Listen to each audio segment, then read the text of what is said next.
ఈ విషయాన్ని తీవ్రంగా పరిగణిస్తున్నది.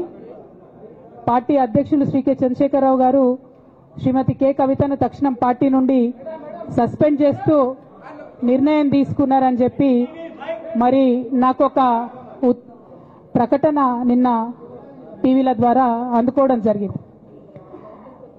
మరి నేను పార్టీ నుండి వచ్చినటువంటి లేఖలో ప్రత్యేకంగా 2 అంశాల మీద మాట్లాడదలుచుకున్నాను. నేను అక్రమ కేసులు పెట్టి నా మీద తిహార్ జైల్లో 5.5 నెలల పాటు ఉండి బయటికి వచ్చిన తర్వాత నవంబర్ 23వ తారీఖు 2024 నుండి నేను ప్రజాక్షేత్రంలోకి వచ్చి అనేక కార్యక్రమాలు చేయడం జరిగింది.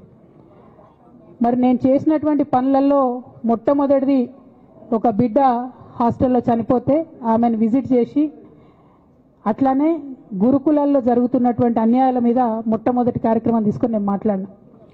ఆ తర్వాత బీసీలకు జరుగుతున్నటువంటి అన్యాయం, కాంగ్రెస్ పార్టీ మేనిఫెస్టోలో ఇచ్చినటువంటి 42% హామీ కోసము పెద్ద ఎత్తున నేను పనిచేయడం జరిగింది.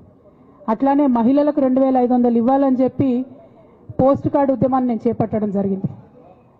పెద్దవాళ్లకు పెన్షన్లు పెంచాలని నేను ఉద్యమాలు చేయడం జరిగింది. తెలంగాణ తల్లి స్వరూపాన్ని మారిస్తే అట్లెట్లా మారుస్తారని రౌండ్ టేబుల్ సమావేశం పెట్టినాం.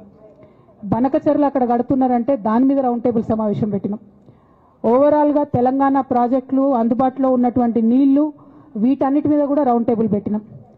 భద్రాచలం దగ్గర 5 గ్రామాలు ముంపు సమస్య ఉంది, ఎవరు పట్టించుకుంటలేరంటే వాళ్ళని పిలిపించుకొని రౌండ్ టేబుల్ సమావేశం పెట్టి ప్రభుత్వం మీద ఒత్తిడి తీసుకొచ్చే కార్యక్రమం చేసినాం. ముఖ్యమంత్రి గారి సొంత జిల్లా మహబూబ్ నగర్లో భూ నిర్వాసితులకు అన్యాయం జరుగుతుందంటే నారాయణపేట నియోజకవర్గం వెళ్ళి వాళ్లకు మద్దతుగా మేము నిలబడి రావడం జరిగింది. అట్లానే 47 నియోజకవర్గాలలో బీఆర్ఎస్ కండువా బాజాప్తా కప్పుకొని, గులాబీ కండువా బాజాప్తా కప్పుకొని ఎక్కడికి పోతే అక్కడ రావుల చంద్రశేఖర్ రెడ్డి గారిని రిక్వెస్ట్ చేసి భవన్ నుంచి అక్కడ ఉండేటటువంటి బీఆర్ఎస్ నాయకులకు అఫీషియల్ కమ్యూనికేషన్ చేపించి ప్రతి ఒక్క బీఆర్ఎస్ నాయకులకు, కార్యకర్తలకు మాట్లాడి ఆయా పర్యటనలకు వెళ్ళినప్పుడు అందరినీ కలుపుకొని బాజాప్తా గులాబీ కండువా వేసుకొని 47 నియోజకవర్గాలు నవంబర్ 23, 2024 నుండి ఈ రోజు వరకు నేను పర్యటన చేసి అనేక ప్రజా సమస్యల మీద మాట్లాడడం జరిగింది. మరి ఇవన్నీ పార్టీ వ్యతిరేక కార్యకలాపాలు అన్నది నాకు అర్థం కాలేదు. ఎట్లా వ్యతిరేక కార్యకలాపాలు అవుతాయన్నది కూడా ఒకసారి పార్టీ పెద్దలు పునరాలోచించుకోవాలని చెప్పి నేను రిక్వెస్ట్ చేస్తా ఉన్నాను.